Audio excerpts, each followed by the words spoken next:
stranicama knjige ipak se neko seća kako je bilo. Voja Jevđenijević, potpukovnik u penziji, u vremenu u koje opisuje major Vojske Jugoslavije, razastire stvarnost raspadnutog vremena.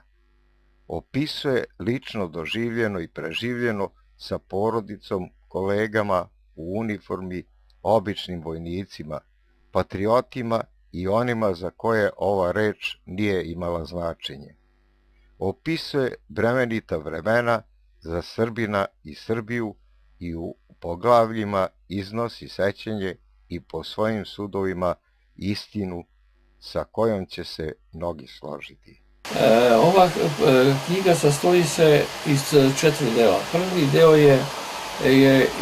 to je iz Zagreba. Ja sam bio na službi u Zagrebu od 82. do 91. godine. To je opisano šta sam preživio ja i moja porodica do dolaska na vlast Tuđmana od 90. godine. Kad su počeli da nas maltretiraju, da provociraju, posle one Špegeljeve presetnute plana, obeležavali su nam stanove. Pored onoga zvona, tu je beleženo da li je aktivno lice, da li je civilno lice, da su nas počeli da nas hapse na ulici. Ja sećam se da zahvaljujući organima bezbednosti javljeno da će nas pohapsiti jednom kad idemo kući. Ja sam pozvao suprugu telefonom i kazao, to je bilo negdje oko 17. juna 1991. godine. Kazao sam je, govorim ti samo jedno, sin je, tad je u policiji, završna godina bio, sedite u kola, uzmite samo dokumentaciju i pravac Palana. I oni su me poslušali i otišli su za Palanu. Ređali su se događaji groznog vremena, pamćeni i kasnije oživljeni rečenicama i rečima u beloj knjizi Kako je bilo. Javljeno mi je ponovo da će da pošalju ove policajce na Kosajnicu. Oni su kod te policajce iz mešovitih brakova, iz nepodobnih njima porodica, sve smestili na delu autoputa kad se kreće za Karlovac na policijskoj stanici. I javljeno mi je da će da budu na Kostajnicu, vjerojatno će da budu svi tamo pobijeni, kao što je kasnije, svi su zarobljeni koji su bili na Kostajnici i mnogi pobijeni i deportovani na Manjaču. Ja sam uspio da izvučem svog sina Dejana, on je kasnije tu radio u Smederevskoj Palanci, jednog malog koji je imao, njegov otac je imao kuću na Žitnjaku u Zagrebu i koji je pratio posle stvari meni i jedan mali koji je, njemu majka bila u pokretu za Jugoslaviju, tada osnovana partija. Oni stvari sam izvukao od 11. avgusta 1991. godine. 13. avgusta je već presečeno kod Spačvanske šume put, a ja sam morao da pređem u školski centar. U školski centar tada je brojio nekih oko 2500 pripadnika, oko 2000 učenika, pitomaca, škole rezervnih oficira i neko pomoćna zgrada, pomoćni bataljon u kasarni Komurovac na Črnomercu. Tu smo držali stražu, obučavali se, ali nažalost posle 14. septembra kad su nas blokirali, znamo za Košare kako su se hrabro borili na Košare, ali niko nije napisao, ne zna se za odbranu školskog centra, a školski centar je, kako su oni 90 dana bili u blokadi, bez vode, bez struje, bez ikakvog dodora sa spoljima. Znamo da je od negdje 600-700 starešina koji su većinom maženi i paženi u školskom centru, na kraju ostalo svega 128 njih. To je moj drugar opisao u knjizi Poslednji raport iz Zagreba, a ja sam opisao to, jer sam ja uspio da dobijem naredbu, stigla mi je 13. uveče faksom za prekomandu i preko Ljubljane, preko Mađarske stigao u Palanku, gde u Palanku sam stigao 16. izjutra, a 16. izjutra u 7 sati sam stigao preko Velike Plane, a mobilizacija je objavljena u 4 sata. Tako da iz Goreg ušao sam još u gore. To je i kratko moj put. Počeo sam da pišem svoje sećanja, jer Oluja, čuli ste za Oluju, nije se desila Oluja 95. godine. Oluja je počela dolaskom Tuđmana na izborima u oktobru mesecu 90. godine. Nije vladao razum, carovalo je bezumlje od kojih se spašavao kako je ko znao. Mi u Zagrebu smo se tada kretali, najbolje smo se kretali pod dvojica i to bez oružja, nego sa bombama za pojas. Bomba je najbolje oružje za odbranu. I što si bezobrazni tad bio, to si bolje prolazio. Oni su odmah počeli da formiraju svoju vojsku, Zbor narodne garde. U Zbor narodne garde su došli sve mladi ljudi, naročito prvenstveno zbog uniforme. Uniforme su dobili iz američkih magazina. U tim američkim magazinama, tamo lepa uniforma, dobili su oružje, pamtim te neke pištolje, Lara. Onda su išli po grad, legitimisali ljude. Pamtim jednom, idem tramvajem sa drugarom, ulazi jedan, da ne kažem, balavac, pištolj Lara zakačio ovde revolvera i počne da legitimiše. Naravno, što smo mi odlučni bio, prilazimo njemu i kažem, kaj si to zarobilo od četnika? Kaže, da on počne da se hvali, da ga zagovaram, a šta uzubimo onaj pištolj, ga ubijem njegovim pištoljem, ali gledamo, prvo čim stane travaj, mi izađemo da ne pravimo probleme. Opasno i teško, zapamćeno pa opisano. U ovoj knjizi sam izneo još i svoje sećanja, na primjer 11. septembra 1991. godine bio sam dežurni u komandi grada u Maksimirskoj ulici. To je preko puta policijske stanice. Policijska stanica, tada smo bili, družili se s njima u vrlo korektnim odnosima. Tad su oni otvorili mitraljezka gnezda prema nama, nišanili nas. Izmišljeni minobacački napad na Tuđmanov sabor laički je i bez razumne osnove. Kad eksplodira minobacačka bina, logično je da bi taj stabilizator odleteo negdje, a ne zakačio se za letvo. Imali smo slučaja, tad je smena bila je u 1 sat, da telefon, to je gradski telefon bio, svaki skoro 2 sata zvoni telefon i javlja se većinom žene i opsuju odmah četničku majku i šta je.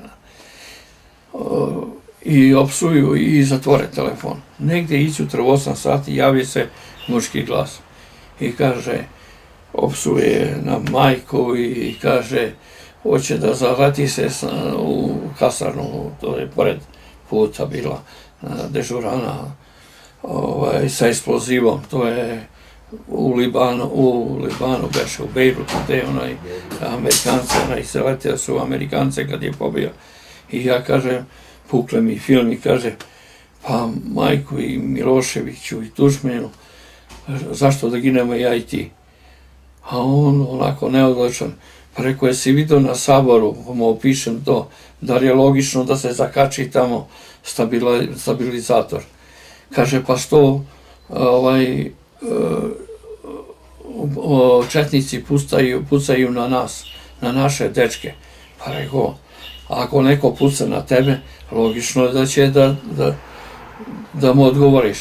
Znači, ne pucaju četnici na vas, nego vi odgovarate, vi pucate na četnike. Na kraju, samo što nije počelo viče, živjela JNA.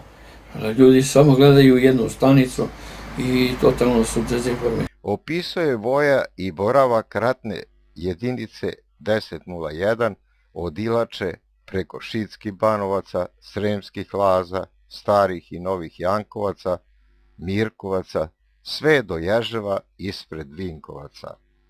Na stranicama knjige ipak se neko seća, ima junaka poput Pantelića, tvorca Panter brigade, koji izgubi život kod Brčkog. Tu su hrabri, obični vojnici, a i drugi alkoholisani, umišljeni heroji. Zamišljene patriote koje i druge borce dovodiše u opasnost. Ratni profiteri i kukavice. Na stranicama knjige Kako je bilo, uništena Srbija bombama i raketama NATO alijanse, da se zapamti. 1999. godine mi smo dobili već neka upozorenja da je moguće da izvršena agresija. I onda smo vršili pripremu. Predislokacija, kako da predislocirati naše rezerve na terenu. To smo kompletno teritoriju našu od Smedereva do Paraćina dole obradili, pripremili i kad je 23. pred 23.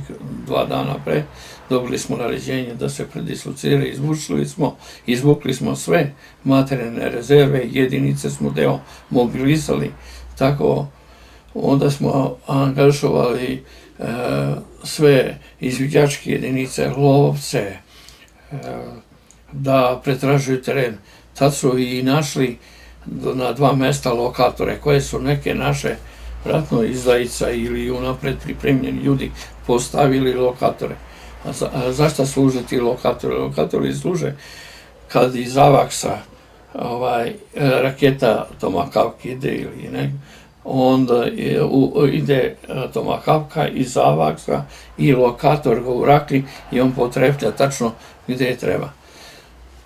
Lovci su nama doneli odmah tamo prvog dana 2 lokatora nađena, gde smo i mi uništili to, fizički uništili, i možda je to bio jedan razlog za našu teritoriju da nije vršeno dejstvo avijacije. Da je vojska bila bolje opremljena, ne bi NATO-vcima bilo lako. Možda bi tu jedan primer, mogu da kažem, to je u Golobuku, bio je bataljon jedan, i poslušio sam na topu 20/1, bio je jedan Rom, ja kažem, ponosno Ciganin. On je oborio jednu Tomahawku. Posle 3 dana čovjeka nismo mogli da skinemo sa topa, stalno je gledao da li će da iđe negde Tomahawk da skine. Mislim, narod naš, kad u inat nešto radi, a tad smo imali tu situaciju, onda smo nepobedili. Izašla je Bela knjiga, ipak se neko seća, krajem prošle godine. Ove korone nije uspio da se promoviše, poslao sam svim ovima po celoj Srbiji i dalje mojim bivšim pitomcima. Ja sam bio u školskom centru pored nastavnika predavača, u zvanju predavača i načelnik klase, i vodio sam klasu podoficirske škole 37. 35. A klase, i sad su oni rasuti po celom svetu i oni su me praktično primorali i obavezali da tu knjigu završim. Oni se i dalje druže, vidim da su aktivni na tim društvenim mrežama, međusobno se poštuju, bez obzira što su u različitim republikama, Hrvatska, Slovenija, Crna Gora, Makedonija. Imam pozitivan primjer, na primjer, jedan Makedonac koji je napustio posle završetka te škole podobitinske, bio 10 godina u makedonskoj vojsci, onda je napustio, otišao u Češku i tamo je probio se na nekoj, radi na ovim kompjuterskim pločama, ne znam kako. Prošao je ceo svet i prošle godine dolazio na odmor i navratio da me podsjeti, da vidi kako sam, i ostavio je donaciju. Kaže, ti moraš da objaviš tu knjigu, a skupili si odredi moji pitomci da ako deo finansijskih sredstava oni su dali, a deo moja supruga odobrila, tako da sam uspeo da zatvorim finansijsku konstrukciju i da objavim knjigu. Tiraž od 500 primjeraka našao je put do čitalaca. U knjizi su i pohvale nekim kolektivima i informativnoj kući Jasenica. Voleo bi da ovu knjigu dobiju svi koji su ranjeni ili porodice poginulih, a imamo 113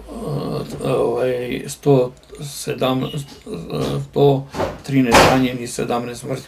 Voleo bi da dobiju tu knjigu, da pročitaju.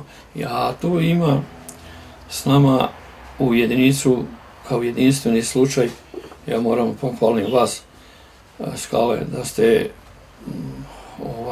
bili s nama i vidjeli šta se dešava. Tu sam ja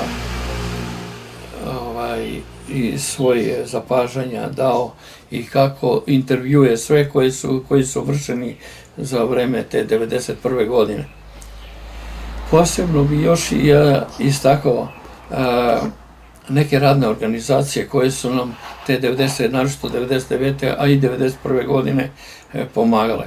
Sećam se da je, na primjer, Zastava Promet iz Smedereva u najtežoj situaciji kad je bilo nam poslao pun kamion akumulator za tenkove. Onda Ukras Smederevo, koji nam je za rekordnih nedelju dana uradio za 2 bataljona fatirane uniforme za tenkiste, počela je zima. Sećam se legendarnog Rafa, direktora Goše, koji je sve zahteve vojske ispunjavao. Onda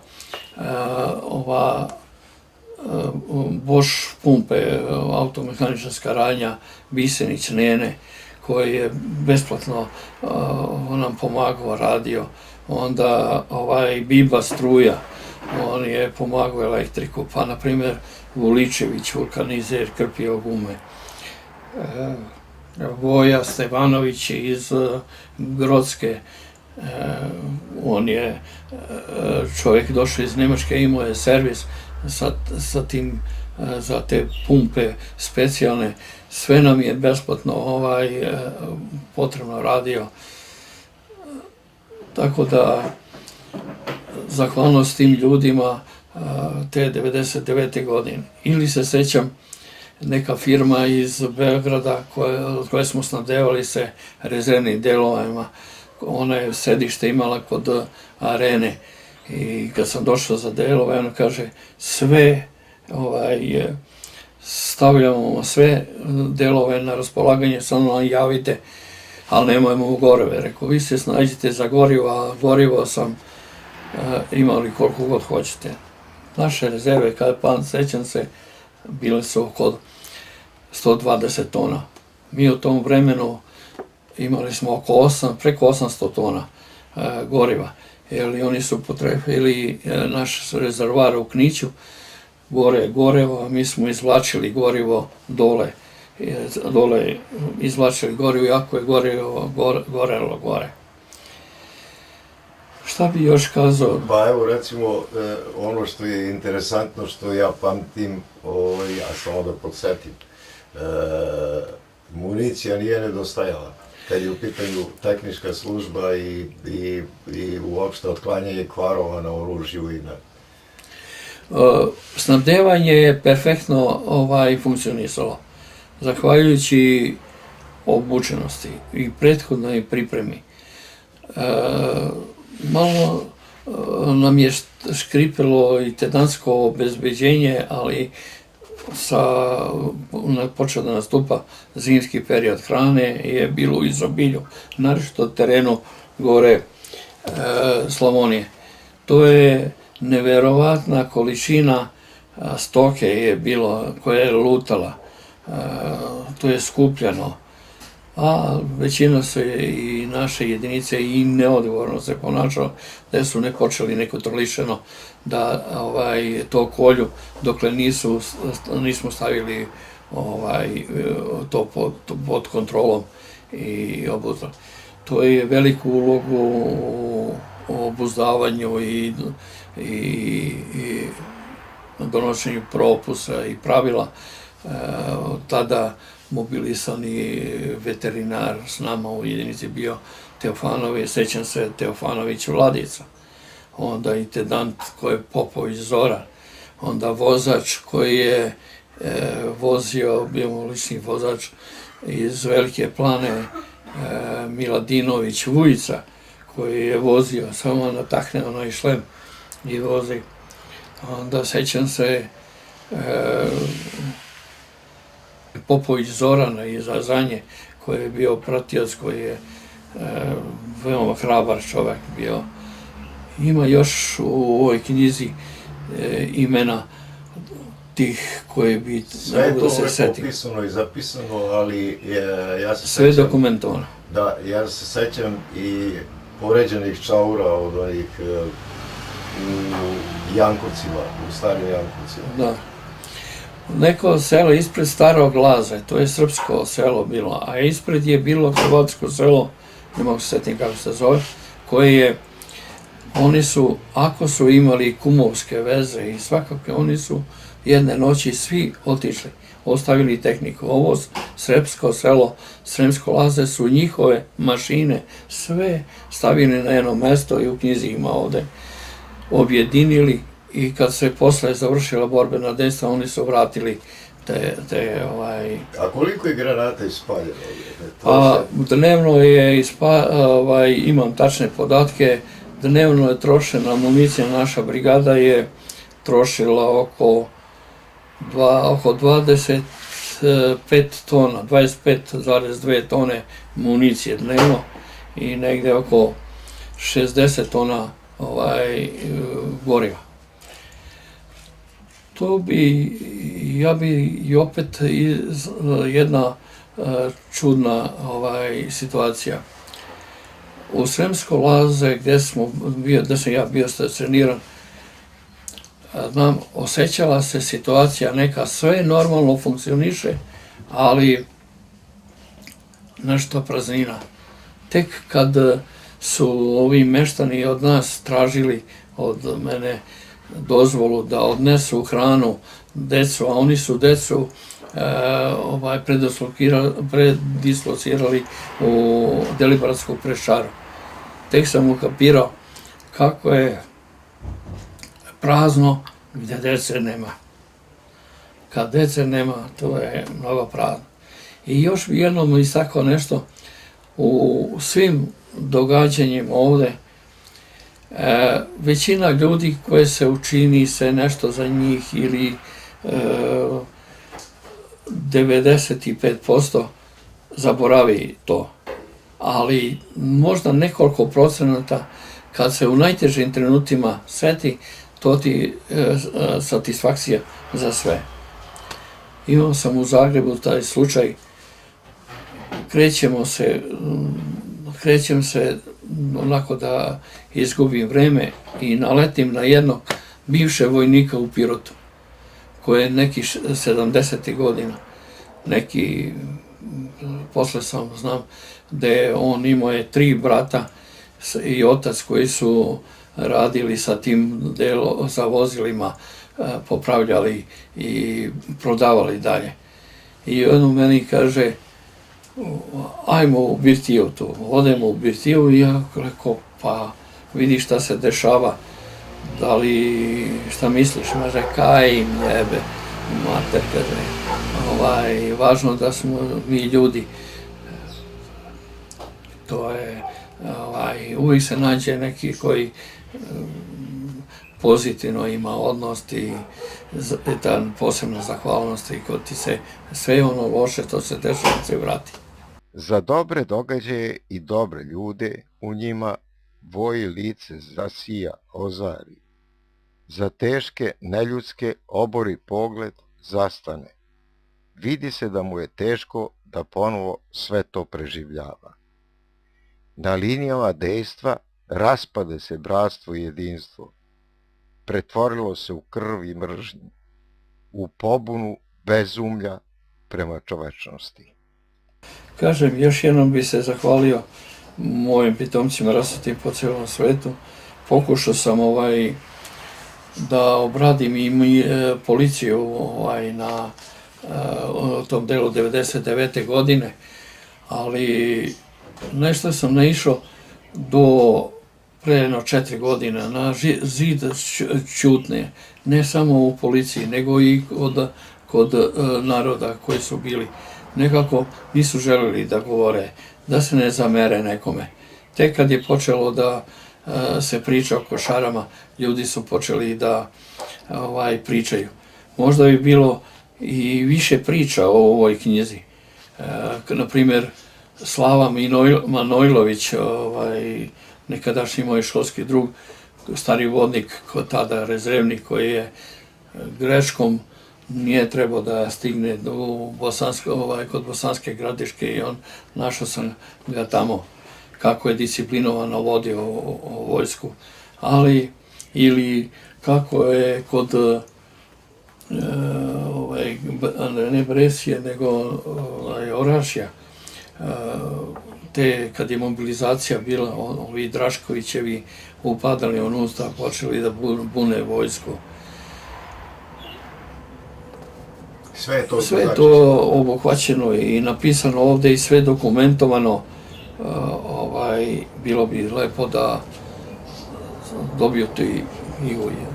Te knjiga je besplatna, nikome ne želim da naplatim, važno je da pročita se. U biblioteci ima, ko želi može i tamo da ne pronaći. Vodi me Voja pažljivo u stepenice. Štaka napred, druga je sledi. I to su posljedice preživljenog. Vodi do brata Radita da pokaže šta se to čulo dok smo bili u priči. To mogu da bude intervju, da to krenući ja i sekao meso. Nije moglo. Nije moglo. Ej, majstore. Vidi kako ti snimao me. Stigao sam ja, a frizura mi dobra, a? Jest. Nema šta. Šta se krio bre to pečenje tamo? Pogledaj, ne možeš od njega da vidiš pečenje bre. Samo leđa. Pa bre, ne može čovjek. To je kad sam ostao živ. Da, i to morao sam obeležiti. Kad sam izlazio iz Zagreba, tad sam ostao živ, zahvaljujući sreći. Nego slabo se pokazuješ ti. Pa pokazujem se kad sam se tamo zeznuo. Slabo se pokazuje, treba ovako 3 puta godišnje. Pa kad bi zeznuli nogu, ja bi bio... Sad, nemoj da se vadiš. Nema tu da se vadiš. Tu se vadi, ili tako? Nema da bacaš. Ne bacam ništa ja. A da, znači to spasenje, kaže, nekako me taj 15. septembra sve plati. 15. septembra stigao sam u Zagreb, 15. septembra slepo crevo u Zagrebu me drmno. 15. septembra sam izašao iz Zagreba. Znači sve 15. septembar i zato slavim. A najviše što sam ostao živ tog 15. septembra, izlaskom iz Zagreba. I palo i jagnje i prase. Da, pre je bilo i više ovo. To kaže ovo pragnje. To je pragnje. Tako. Vrema da obeležiti to. I posle svega, ipak se neko seća kako je bilo. Pa to je jedno vreme koje je bilo je baš neregulisano, niti je objavljena mobilizacija, niti su postavljeni ratni ciljevi. Tako da prvo je došlo do velikog nesnalaženja. Ta ratna jedinica je krenula, rezervni sastav nije adekvatno pripremljen bio, slaba je obuka bila, psihoza ljudi i naroda je bilo neko rastrojstvo, tako da veliki deo ljudi je zadržavao se na mobilizacijskim zborištima.